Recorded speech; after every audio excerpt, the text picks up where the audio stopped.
Alright, today we're going to open and take a look at a master lock trigger lock, and I'll show you how to reset the combination and some suggestions for how to install it on your firearm.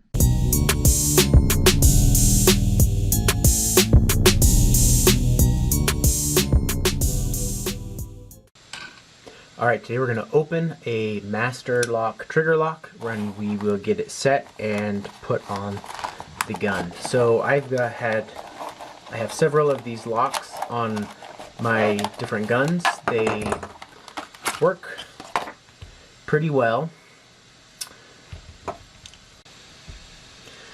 Alright, we've got this lock out of the package, and so I'll show you how to reset the combination and then some tips on how to put it on your gun. So when it comes from the factory, the default code on this particular lock is 000.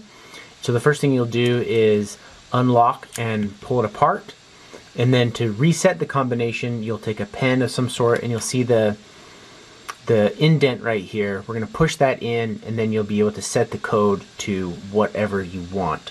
And so in this case, let's do a simple change. Let's move this to 100 and release the pen, and your new combination is now set. So to quickly test that, so we'll lock that, locked well. So if we change this, then it's locked. If we go back to the new code, then it lets me unlock that and pull it apart. When using this on the gun, the instructions say that it's best if you put the bar behind the trigger, which of course then helps ensure that you of course can't pull the trigger.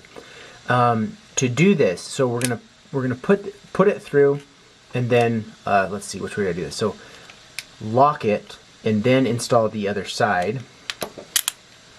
And so this is now locked. No way to pull the trigger, of course.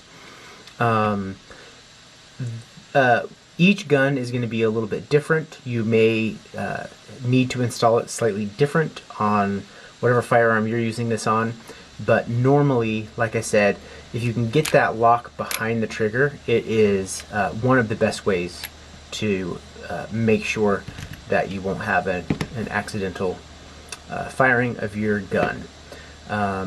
So that is it. Hopefully this was helpful for you all, and we'll see you later.